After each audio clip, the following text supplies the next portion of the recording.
global standard about lights,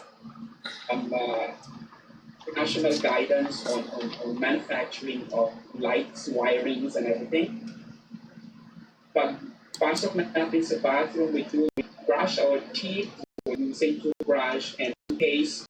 So these toothpastes are being manufactured based on global standards, right? So pag bis natin, we apply makeup, we're also manufactured based on international standards. Paglabas natin ng bahay, we use our car, we are also manufactured based on international standards. O sumakay tayo ng jeep or tricycle and we went to the grocery stores, right? So pagpasok natin sa grocery stores, pag nag-grocery tayo, without you knowing it, some of these products, when you flip the product, actually behind it, merong logo, right? Ang daming logo na nakalagay and it would be either ISO 9001, ISO 14,000, or also 18,000 or ISO 45,000. These are standards. So this is the common one, ISO 9001, which we will focus today kasi yun ang certification niya. So bawat industry, there's a lot of standards. So again, international standard is part of our lives. So it's making businesses good, it's making quality products regardless of industry. Kami pa.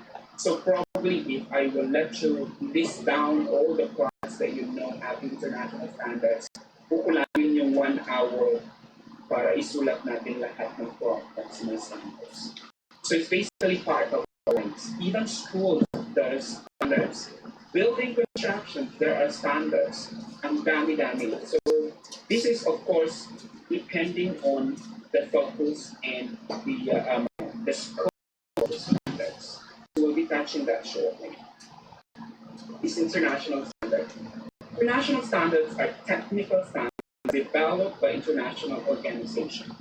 So it could be a governmental organization and being publicly funded. These are free, but some you can purchase for sale, available for consideration and use worldwide. So standards. So name an industry and standard.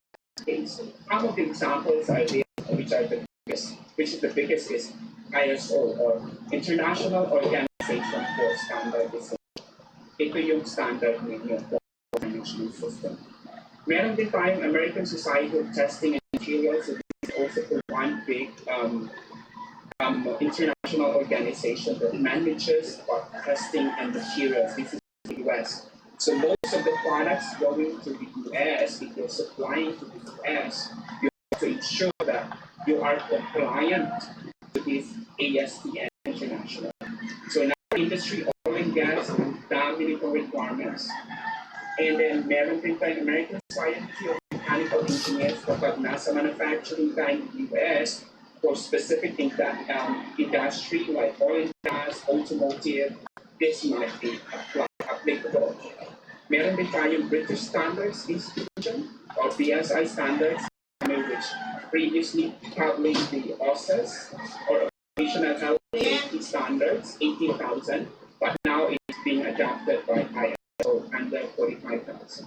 We have also National Electric Commission. This is what I've mentioned earlier. Ang ating mga ilaw po or ang ating mga wirings must be compliant to IEC. So ang dami. Kukulangin yung ating time to mention all of these standards. Even aviation standards, plano, ang standards mas kailangan sundan. Ang daming technical standards na kailangan i-comply before you can deliver the service. So marami pa. We have risk management system that is ISO 31000. We have information security management system that is ISO 27001. We have disaster plan for business continuity. That's the standards. That's British Standards 25999. So ang dami standards. So lahat ng industry meron po. Even services, even television, even internet, meron information safety standards than that. So again, let's take a look doon sa um, pinakasikat o pinakagamit na standard, which is ISO standards. So let's take a look on this standard.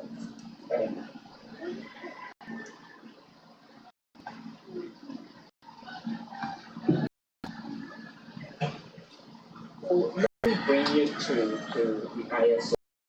So let's on how ISO's website. I'm bringing you to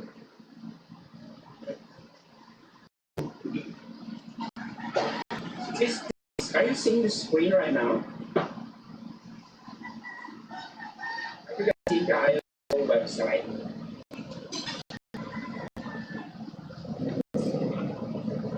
Yes. Right. Okay. Good. Perfect. Okay. So this is the ISO website. So ang ISO ay isa sa pinaka-gamit na standards globally. So again, ISO is International Organization for Standardization. So ang dami-daming standards under ISO. So we have this is very common. Ito yung dalawa na to. So we have ISO 9000 family, the quality management system.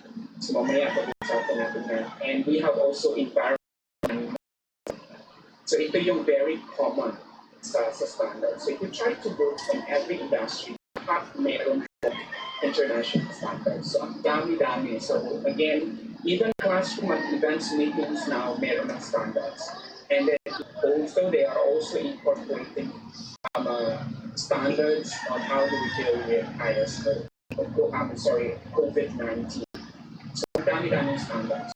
So again, if you have time, you can take a look from that one, and then we'll see how the standards maybe your family or your husband are using this, or your kids are familiar with this standard. So, dami-dami standards.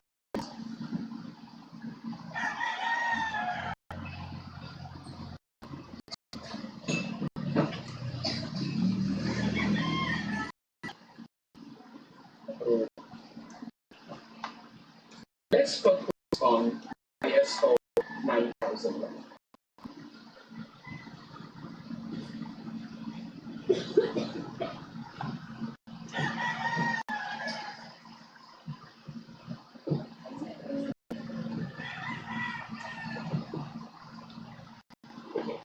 What is ISO 9001-2015? ISO 9001 is a standard that sets up the requirements for quality management system. And sabi ko kanina, napakalaking topic yung ISO. So we'll try to personalize this to a very simple form. Quality management system is basically yung mga process na meron tayo sa organization. Kailangan ang lahat ng companies who are implementing ISO 9001 must demonstrate the ability to consistently provide products and services. So again, the purpose of having ISO is to ensure that the delivery of your products and services are uniform or consistent. Right? Hindi pwedeng sa ibang school, ibang implementation, and other school, iba rin. So it should, that's why meron tayong guidelines, right? Just before we start the webinar, we'll discuss about the rules. So basically, these are guides. So that's our ISO, right? So the aim of ISO 9001 is to enhance customer satisfaction. So yun ang pinaka-goal ng quality management system, correct? And then we have to comply with statutory and regulatory requirements. So dalawang bagay yun.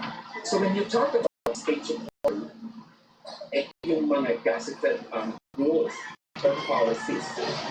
So of course yung law ng batas ng government or federal law or national government or local government unit. That's statutory. That is mandatory. Statutory. Pag hindi mo kinumply yun, baka sa audit. Correct? So regulatory requirements is basically kung ano yung mga regulators within your industries. Let's say if you're in education, there are some regulators. If you are on oil and gas, there are also a lot of regulators under oil and gas. So kailangan you have to comply on that one. Okay. So ang ISO 9001 is basically applicable kahit maliit na company. Dito sa Singapore, it's a very, very common standards. So kailangan mo, basic standard itong ISO 9001. Before you can deal with government, kailangan ISO certified ka. This is a basic. Hindi ka pwedeng mag-engage into business with the government or any bigger organization kapag wala kang ISO 9000. So this is the biggest. This is the pillar of all the standards. This is the base ng lahat ng standards. Alright? Now, ISO quality management system, ito po ay risk-based thinking. Kasi sabi natin risk-based thinking, this employs the plan, to check, and act. Ano ibig sabihin itong plan, to check, and act? So, ang plan, to check, and act, lahat ng processes natin kailangan nakapollow dito. Right? So, this is the PDA cycle of risk-based thinking. So, maraming organization right now, dahil sa ang daming companies who were affected, na closed down, or hindi alam kung mag-respond to the situation. Dahil probably within the process, they need to understand the risk when they did the planning. So I believe na nagplano ang to engage consultant and to do ISO 9001 role, nagkaroon kayo ng risk assessment. I'm sure some of you are very familiar with risk management system. Napag-usapan ninyo ano yung mga risks involved, right? So itong pandemic is one of the risks identified. So if your school or your institution or any company that needs to identify this risk, talagang hindi sila nakakapag-risk. Right? So PDA cycle enables organization to ensure that its processes are adequately resourced, managed, and the opportunities for improvement determined and acted. So ang unang ISO is continuous improvement. So again, wala pong perfect. Lahat po ng system meron flaws. Walang perfect system. So through the implementation of ISO 9001:2015 quality management system, this will help you identify the weaknesses in your system, weaknesses in your process na kailangan i-improve. So on a daily basis, on a quarterly basis, depending on the frequency and the time frame that you allow based on your objectives, kailangan mayroong pagbabago. Ganun po ayos. Okay. Now, apply that in our personal life. So PDC is also applicable in our personal life. No? Ano ba? Kasi in a daily basis, ano yung mga plan na gawin natin? Right? Sometimes we write down notes on things that we want to do for the day. And then, how do we do it? And then we implement. We do all the activities. Then, at the end of the day, we go back to our list. Ano ba ito nagawa? And then, if hindi nagawa, anong gagawin ko? So that's a basic, on a daily basis. Ang gusto kasi ni ISO, incorporate this cycle, this system, this approach into our daily lives. If you do that on a daily basis, lahat ng ating process will improve. Sa work man natin, sa personal man natin, sa bahay man, so we employ this plan, do, check, and act approach. Okay. So, titingnan natin, ito yung quality management system. Ito yung na nakita natin. So I'm just showing you now kung ano yung itsura ng quality management system. So again, this is a list ng lahat ng requirements na kailangan natin gawin. So I'll just show you. Again, this is published by the Singapore Standards. So, ang bawat country po ay merong mga organizations o group na nagmamanage ng ISO, nagmamanage ng mga standards. So in the Philippines, meron. Sino yung mga nagpa-publish, it must be acknowledged by certain group. So dito sa Singapore, it is published by the standards. So quality management system. So I'll run through dito sa ISO 9000. So basically, ganito yung itsura niya. So explains lahat ng clauses, mandatory clauses sa organization na implement ng ISO. So again, ISO, ito, kailangan natin ng isang linggo para pag-usapan.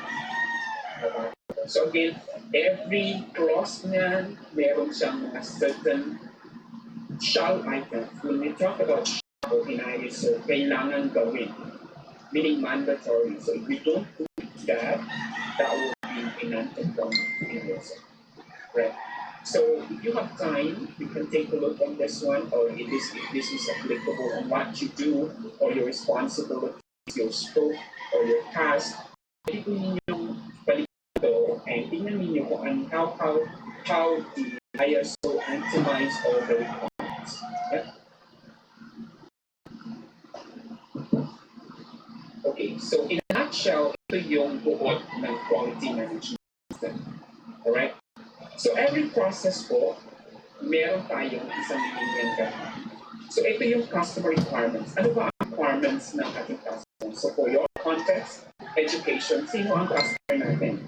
We have internal, external. Your external parties are your requirements. Meron silang kanya-kanyang requirements. Your students are your customers, right? And then this is the result of your quality management system. And then when we do the quality management system, kailangan din natin tingnan yung organization and its context.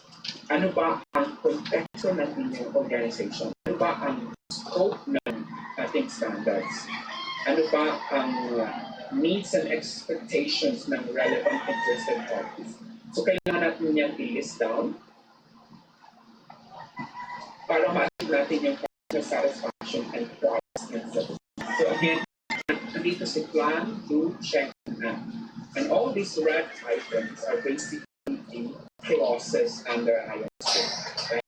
So, nandun si external organization and external and its context. Ito yung kailangan natin. And then that will enter planning stage. Planning. And then leadership also are critical. We need to identify leaders in the organization who will manage the ISO. And then we have the support and operation. When we talk about support, ano yung mga resources needed to do the process? Like for example, today, our webinar, no? So we have Ma'am, she is facilitating the meeting. So these are the resources. Of course, the Google Meet is one of the resources that we're using. That's why we're able to do this webinar globally, right? And then after you do your operation, of course, there should be performance evaluation. Performance evaluation is basically your checking. Nandito papasok si audit or si internal audit. So performance evaluation, I think everyone in your context is educated. Meron din tayong performance evaluation, right? At the end of the school year, meron tayong performance whether we have achieved our key results indicators or TRA. Ano yung mga goals natin for the year, if we are able to meet those, yun yung ating performance evaluation. And then after that, we review, titignan natin ano yung mga things na kailangan natin and that is our improvement. Alright? So, we ensure customer satisfaction, improvements of our products and services. So, napakalawak ito na topic, but if we try to dig deeper and make sure that this is part of the way we do things, it will become easier. So ang ISO po, I believe you are now in the second year of implementation. So ang daming challenges now in terms of ISO. Nagkaroon tayo ng changes in terms of doing audit dahil sa restrictions on pandemic. So hindi pwedeng mag-visit, so we do virtual audit. So now it's becoming a thing in international standards. But meron pong international standards na hindi pwedeng gawin in virtual audit. They should be physical audit, especially for critical industries. So for non-critical industries, pwede po natin gawin yung virtual audit. So it's happening around. So like last 2 weeks ago, we did audits sa Australia facility and then sa aming Jakarta facility. So we virtual audit. So kailangan ng technology, so kailangan ng video to capture kung ano yung processes na kailangan tignan, right? And of course, documentation. So through the use of technology, everything is becoming easier, right? Okay, so that is quality management system. So again, mahirap, mahirap siya na madali. Okay? So probably in the beginning, mahihirapan ka, pero napakadali ng quality management system. We just need to ensure that we follow the specific requirements of the standards. Gawin lang natin and incorporate natin sa lahat ng processes natin. So, I remember when I had visited the debit office last time. Ang daming changes right now. Pinabago yung mga cabinets, pinabago yung layouts, because that is standards, right? So even in other industries, kapag meron tayong mga identified or things to improve or areas to be improved, so ito yung mga kailangan natin gawin. Again, quality management system is continuous improvement. So para mas ma-improve pa natin yung system, gawin natin kung ano yung mga bagay na kailangan natin. But again, the driving force of implementing quality management system is of course one, customer satisfaction. So we ensure na kailangan ang ating mga customer are satisfied, and then meron tayong quality products and services. So yun yung pinaka-goal ng quality management system. Alright? So again, I recommend that you continue to take a look on this quality management system. Kung hindi siya applicable sa inyo, just read through kung ano yung requirements. You can search it in Google or internet, and then take a look kung ano yung requirements. This might be applicable in the future. So you might be one of those internal auditors identified, or either baka inyong school mo ang bibisitahin ng auditor next time. So you ensure that your classroom or your school are compliant to the standards, right? So it's a challenging and it's enjoying, napaka-enjoyable na bagay na gawin. Alright. So dahil sa pandemic, maraming mga companies are affected. So again, what is the impact of COVID-19 on businesses? So marami, no? So there's a domino effect on the businesses. We have global tourism being affected. So ang dami-daming tao na gustong mag-holiday pero hindi makapag-holiday o makapag-travel business because of the COVID pandemic, because of COVID restrictions. Travel industry, hospitality industries ay isa sa mga affected na industries, no? Hindi lang yun, pati yung mga low-paid na employees that nasa construction. I think you are guys, you are very blessed because you are in the education system, and then the government of the Philippines is securing every teacher to ensure that you have all jobs. But across other part of the continents, other part of the world, marami pong na-retrench, either in education industry or in manufacturing or construction. Maraming na-retrench. Airline industry dito sa Singapore, ang daming unemployed.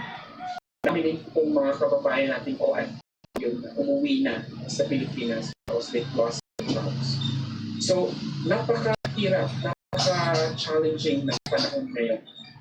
So, marami sa mga companies, including these companies, I think you know all of them, right? Moji, itong isang Japanese company selling Japanese products, quality products. Seafood in Australia, yung largest swimwear brand sa Australia. Aldo, Zara, Spree. We have H&M, I think you know Southeast. Robinsons, Victoria's Secrets, Guess, Nissan. These are some of the companies na nag-declare ng bankruptcy or downsizing. Pinaliit nila yung company, they're closing their stores globally just to ensure that they are still afloat during this time. So hindi na ho nakayanan. Lahat sa ibang company, they really closed down. So dahil dyan, ang daming mga retail assistants, daming employees na nawalan ng work. So in the US, Chesapeake Energy is one na nag-file ng Chapter 11 bankruptcy. So again, Chesapeake is isa sa biggest in terms of oil and gas industry. So ang dami-daming mga companies globally na affected. So we're still very blessed that we're still having our jobs and still earning sa ating mga trabaho and we're able to feed our family. Pero marami po, probably certain percentage in every country affected. So sa Pilipinas, we would say that we're still quite advanced in terms of education. Kanina na-mention po ni Sir Carlos that everybody, teachers were given cell phones. But just imagine countries in Africa, some developing countries in Asia, wala silang finance to do that. It's only in Jansan, right? The support of our local government unit in Jansan. But other cities, other municipalities, the low-income municipalities, ano yung mga challenges nila?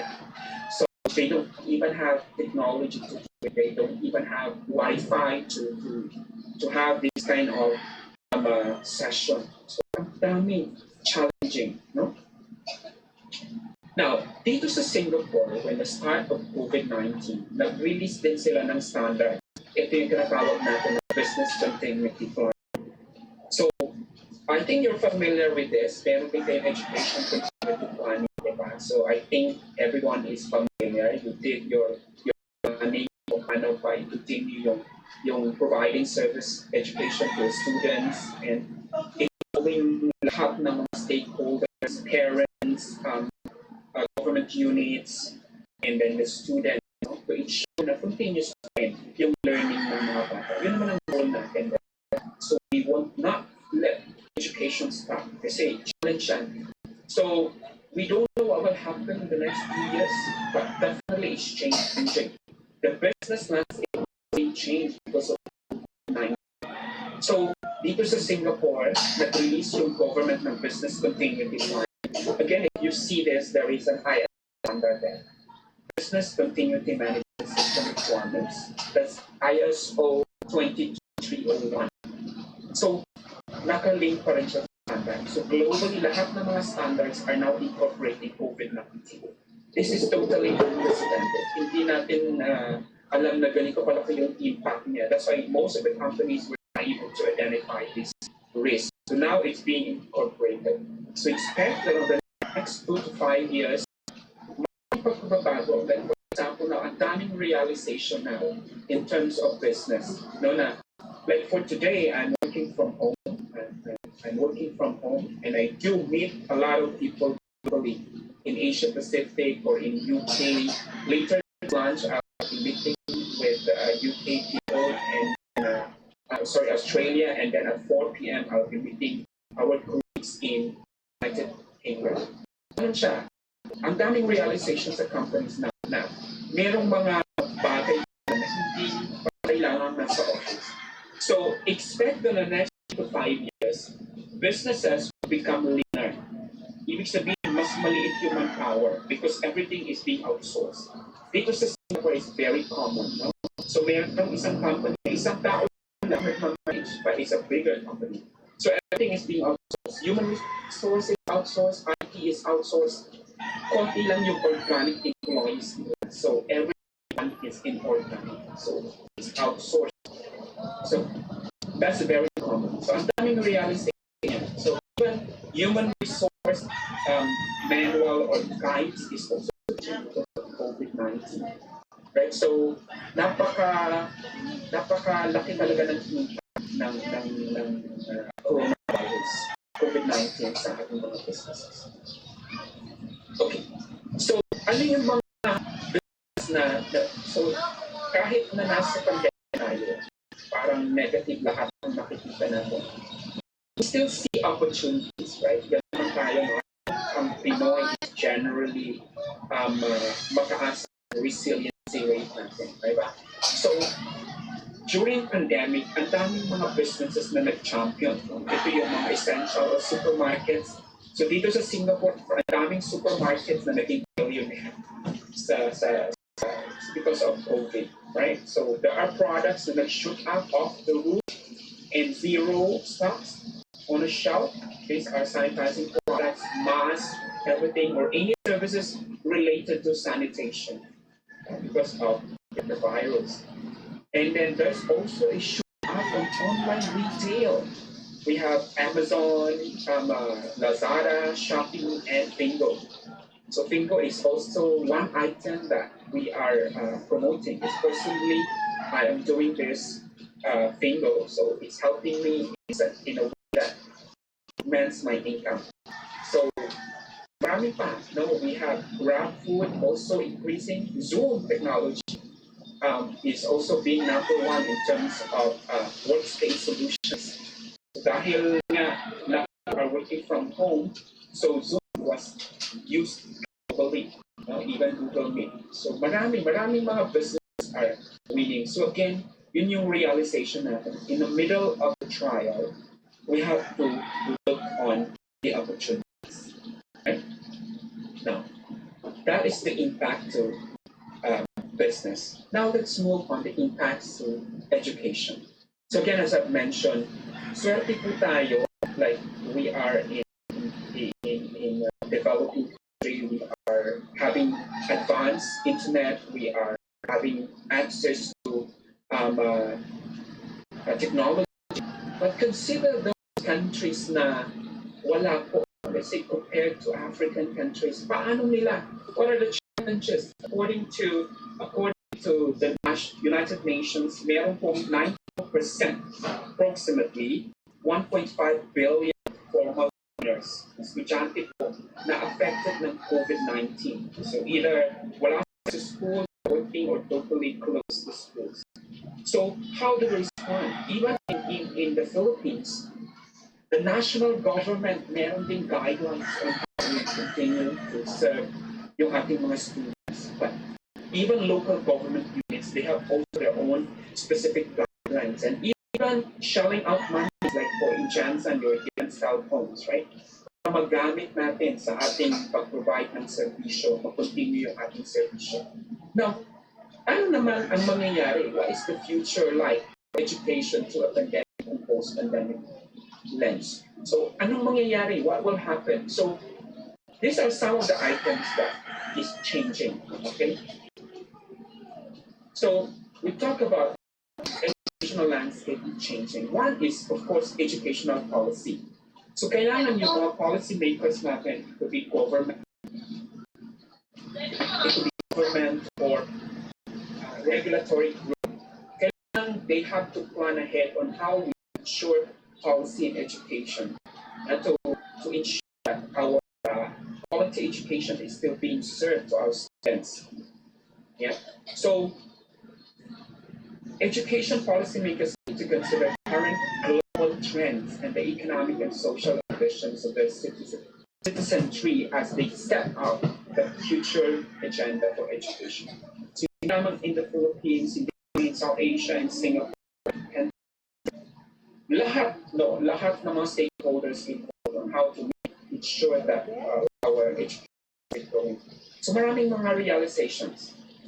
Another changing education landscape is the use of technology in the classroom. So I know in the Philippines, hindi pa tayo bumabalik sa school, right? But here in Singapore, balik na sila sa school. So the use of technology in the classroom is not a global trend. It will continue to grow. So ngayon, I think in General Santos and some other areas, they're using radio, online, cellular phone to ensure that you send modules to your students and ensuring that they are still sumusunod doon sa inyong module. So maraming modality na kailangan pwedeng gamitin to ensure there's continuity in education. So a global trend now is technology in the classroom. Some classrooms are using LED, using internet or iPad. Everyone is provided. So some international schools here in Singapore, everyone is provided.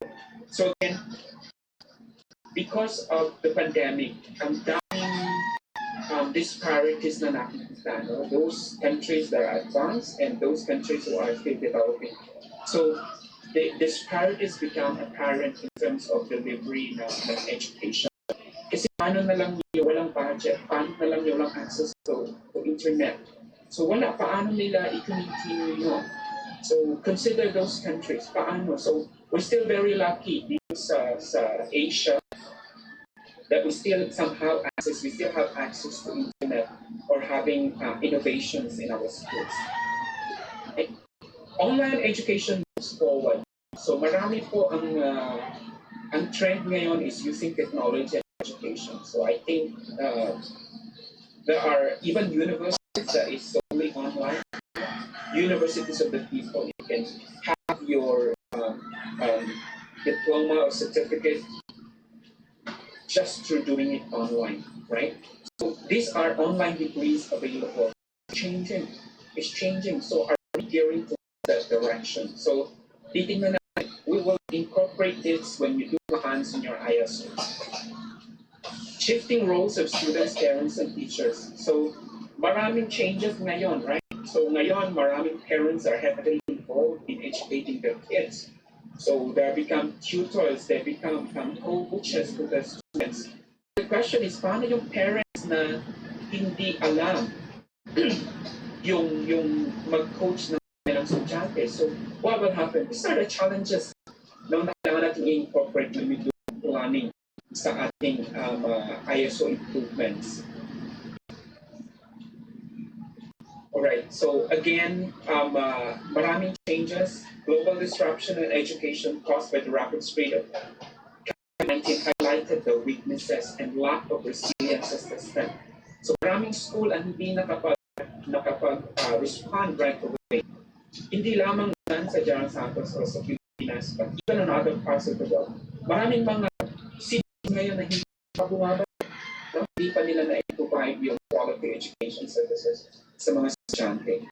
So, policymakers, decision makers must ensure that these are incorporated para sa planning nila.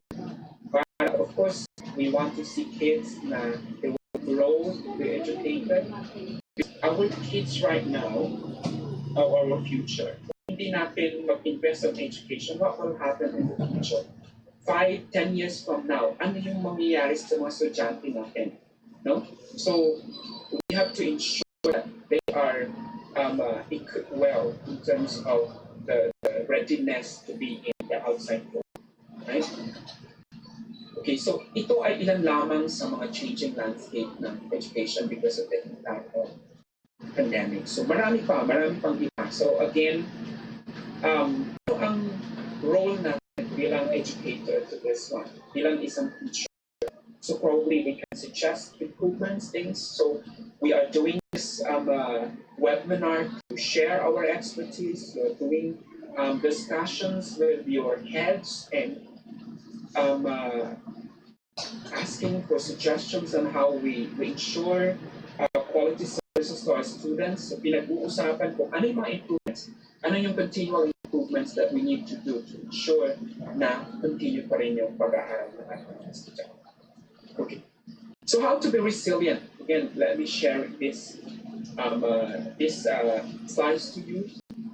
Okay, so I'm making an acronym on this one, COVID, right? So how to be resilient? I think some of you are doing this, and generally Filipinos are resilient, right? Dahil ang dami nating challenges. Mayroong bagyo, may bulkan, dole. So marami. So again, every country, they have their own challenges. Dito sa Singapore, luckily Singapore is not experiencing all these issues. No, walang vulkan dito, walang earthquake dito, walang tsunami dito because it's a very small country. So it's very secure. But again, there are also challenges because the businesses here are Singapore is considered a hub in Asia or Southeast Asia. Business government must ensure that businesses are working well, government services are delivered with quality and efficiency. All right, so C for compassion, O for optimism, versatility, ingenuity, and stress. So this is how to be resilient. So to remember that easily, remember with acronym. How to be compassionate. So of course, to be resilient, we need to be compassionate. So we need to empathize yung ano mga nangyayari. So all teachers are still blessed in having your jobs. Some of either your neighbors, kapitbahay ninyo, probably your husbands are being affected, or probably your relatives, OFW relatives are affected. Also, ano yung role natin? We have to ensure na natutulungan natin yung ating mga kapitbahay, we even share. So, ang dami-daming nangyayari. Like, even ngayon, in the middle of the pandemic, meron pang typhoon, merong earthquake. So, you see how people around the world are very passionate. So, help to the Philippines, certain areas are cooling. Maraming mga tulong ang dumarating. No? So again, it's a golden rule. Treat others the way you would like them to treat you. So just remember that you have to be compassionate. The next one is optimism. So we seek to find beauty in the situation and find the silver lining. Right? So positive thinking doesn't mean you're in denial about reality of the situation. It's a tool that helps you face challenges, focusing on solutions instead of becoming overwhelmed by fear or hopelessness. So just imagine 100 years ago, I think 100 years ago, a century ago, there was also a pandemic, right? I think you know that. Just imagine if we try to imagine our current context. Ang daming issues, ang daming cases, ang daming namatay sa pandemic. But minus the technology, just imagine we bring ourselves 100 years ago. Wala tayong access to information. Probably that time walang internet, walang telephone, walang television. Wala lahat. We don't know what's going on in the world. Hindi natin alam kung paano, but there is fear. Kasi paglabas mo and if you are infected, talagang walang mangyayari. It could be death kaagad. No? Unlike today, our hospitals are still very advanced. Daming mga hospitals na mayroong very good facilities to ensure na services are given, health are given to the people. So, in the middle of the pandemic, pa rin tayo, we continue to think positive. So, maraming mga challenges man ang nangyari, but we consider to be positive in everyday lives. Versatility. So, we seek to adapt or to be adapted to different situations, functions, and activities. Continue to challenge and reinvent ourselves. So, ngayon, ang dami, di ba? Ang daming additional role as teachers. Daming roles. So, paano yung mga nawalan ng work? So, we have to be versatile. So, dito sa Singapore, maraming affected na industry like airline. So, nawalan ng work yung mga flight attendants na now are working in a different industry. Kung ano yung pwede nila gawin. So, we have to be versatile so that we can survive on this pandemic. Ingenuity. We seek to solve difficult problems and situations. So, kailangan resources na tayo. So, I think, ito ang sinabi ko kanina, innate sa Pilipino, very ingenious tayo. Ano yung merong resources tayo, work out the resources para i-deliver pa rin natin yung ating services. Distress. So, we also need to find time to take care of ourselves by making our physical and mental health a priority during this time. Again, COVID-19 ay hindi nakakamatay po siya. No? So perhaps some of you have relatives or you know someone who died because of COVID. So nakakamatay siya. It's something that is nakakatakot. Right? So again, ang daming issues going around the world, but we have to ensure that our physical and mental health is our priority. So we have time to relax, to slow down, kailangan huminga. No? So we have to breathe. Take it easy. Enjoy life and smile. So these are basically things that we can do to ensure that we are distressed, right? Para continue yung ating buhay or yung ating trabaho. And of course, the most important one is to exercise our faith, right? Regardless of whatever religion we follow, we have to exercise our faith. So it was written in Matthew 17:20, faith can move mountains. So even if we are in the middle of a challenge, we know that God is there. Our God is always there to protect us. So we have to continue to hold on to what God promises us. So of course we will do our part as well to ensure that we are also safeguarding ourselves, our family, no? So iwasan muna natin yung mga unnecessary activities. Practice social distancing. We have to ensure that, washing and everything are being followed. Right? So in conclusion, international standards bridge the gap between businesses, allowing mutual understanding of the quality of trade between suppliers and buyers, facilitating greater communication and even improving the economy. Lahat ng standards now are being reshaped because of COVID-19, incorporating requirements to ensure that COVID-19 is being taken care of. So lahat ng processes natin, lahat ng system natin are incorporated. No? Even businesses dito sa Singapore, you cannot go anywhere without scanning your QR code. Before you enter a certain area, you have to scan your QR code. So marami. So again, maraming style systems na ginagawa depende sa konteksto ng nasaan man tayo ngayon. Right? So with concerted efforts of all stakeholders, government, policymakers, citizens, along with our great resilience, compassion, and ingenuity, and great faith in God, of course, we will get through this unprecedented crisis of our generation. So again, kaya natin to, and whatever challenges that we have now, we have something to tell our future generation. Probably in the next 10 years, your kids, yung mga apo ninyo, might be asking you, anong kwentong COVID ninyo? No? So probably, kukulangin yung buong araw para ikwento natin kung ano yung ating mga COVID experiences.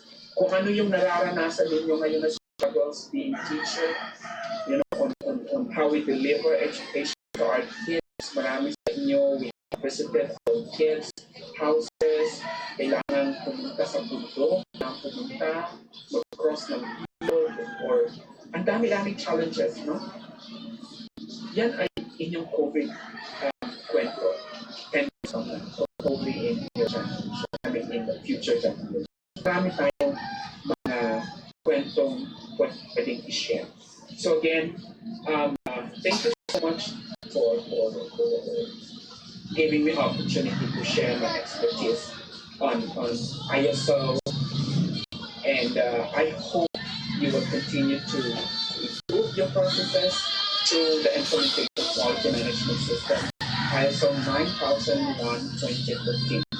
So in case you need help of the implementation, I'm always here.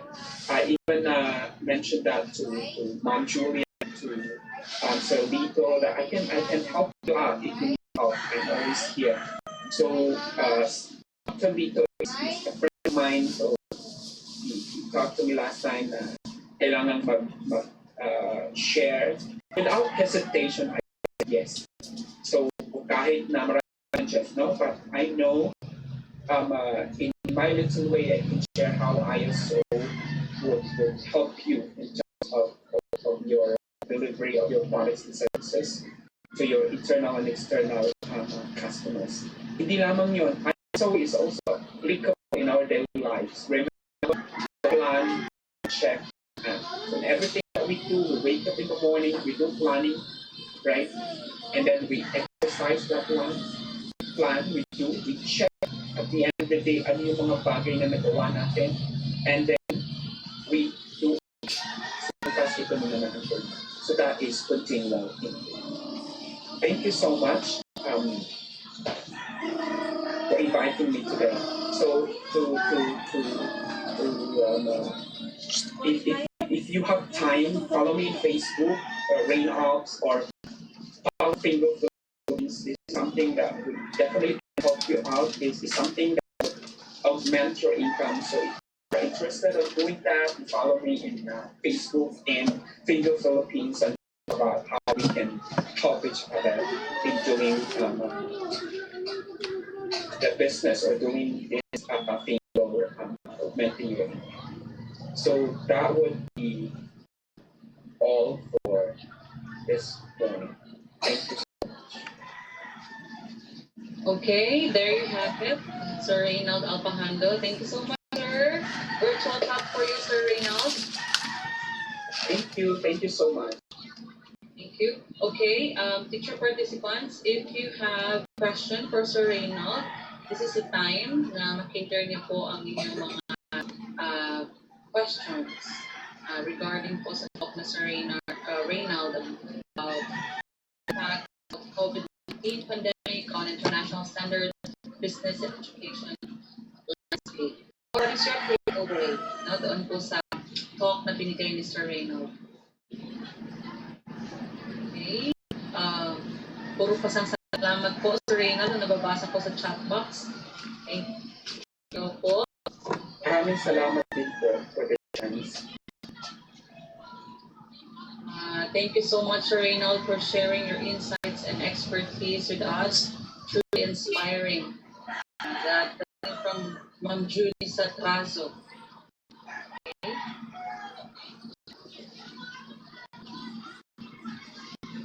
Congratulations, God bless. Ma'am Melanie. Okay. Thank you, sir. Great sharing. Okay. So, pasasalamat po, Sir Reynald, ang ating na magbasa mula sa chat box mula po sa ating mga guro dito sa General Statistics Division. So again, if you have questions about SO, you can reach me through Facebook. You can send me a message. I will with you in terms of the ISO requirements and how it can help you that way. So probably in days, probably you'll be part of the ISO team in Ed. So in case you need help, you just reach out. Reach your Facebook or Thank you so much for inviting me. So kung wala pa tanong, I will go to Singapore next year. Sure, you're very welcome here. So if you happen to Singapore, you just let me know. I can tour you around. I can help you with your probably places here in Singapore. So I would love to see you here, guys, especially your teacher school, elementary or high school. If you want to come here, just let me know. Contact me through Facebook. We'll tour you around. Thank you so much, Sir Reynald. Hopefully, sir, when the pandemic is lifted, you can visit Singapore. Okay. Opo, sir. Okay, so let me present to you your certificate, sir. We will just have this virtual, giving you certificate since we can give it personally. Sir Ian, please have the presentation.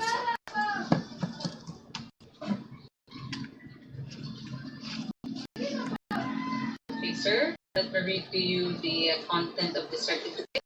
Certificate of recognition is presented to in grateful recognition for his discovery for extended as resource sector to have for effective business education for people on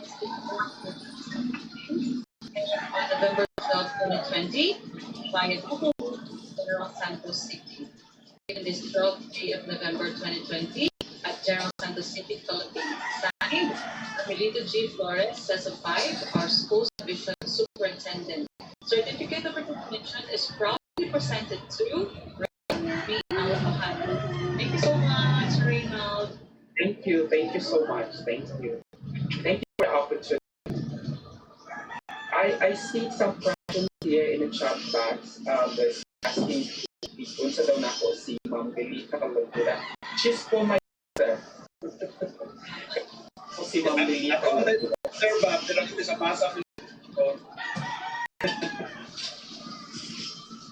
Again, thank you so much for the opportunity. And I hope to catch up with you when I go back to Pilipinas and if you come to Singapore. Kasi at this time, hindi pa pwedeng mag-travel, so there's a lot of restrictions. So we probably wait until everything is okay. And hopefully we get the vaccine so everybody will be safe, right? So again, anywhere you are, whatever you do, you keep safe and ensure that your family is also safe. And yeah, so we'll continue to go with our lives and be positive. Thank you so much. Thank you, sir. Okay, there you have it. Our first